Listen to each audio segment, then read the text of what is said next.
We are traveling deep into the heart of the West Nile region. Herein lies a district largely unknown, nestled within its sister district Zombo, Maracha and the like. This is a sheltered part of the country. This is Madi Okolo, one of Uganda's 135 administrative districts. It is composed of 9 sub-counties, 41 parishes, and 279 villages. To the east and to the west, there are large stretches of lush, green, arable land and well-sheltered hills. This is a fertile and sheltered part of the country. No doubt, the fields are rarely brown, and the river, the Nile, is never dry. This place should be a gold mine for agricultural activities. But there is a catch. The vast landscape is plagued by rocky, rugged terrain that has, for the most part, been a stumbling block not just to local farmers, but also to prospective investors in commercial agriculture. Mostly the farmers outside here, they don't use machines. Most of them have some little capital that they use in the farm, especially to pay the labor, but not acquiring the big machines. Local farmers have been left with no option than to take to small-scale subsistence farming. They grow very many crops like cassava, they grow simsim, they grow cowpeas, they also grow sorghum. They don't depend on this cash crop, they normally grow it for food. One entity noticed this biting gap and has since made it their personal mission to break this geographical barrier.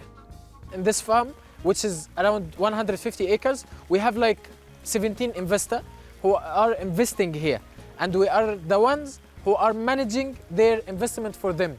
We have another farm also, it's about 90 acres, and we have different investors there. We are planting matuki, targeting the local market, and we are planting avocados, targeting the global market for exporting. According to a recent report by the Food and Agriculture Organization of the United Nations, agriculture contributes to 40% of Uganda's total GDP and over 90% of the country's foreign exchange earnings. So we want to understand why most Ugandans still fancy small-scale farming rather than take part in extensive commercial agriculture that promises more dividends at the end of the day.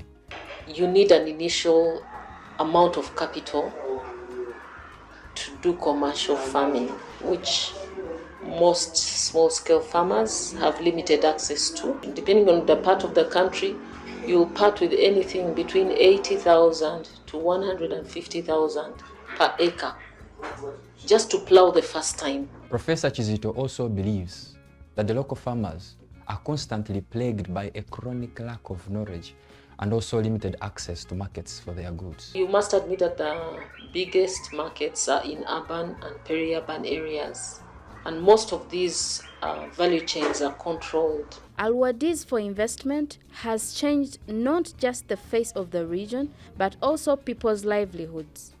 We have now around 100 workers in the farm, but we reach to 300 workers according to the season. I started working here in 2019. At first, I worked in the site of goats. We are treating goats. After that, I changed to in the field. That's when I started work as a supervisor. I started supervising the workers who are working in the field in different departments.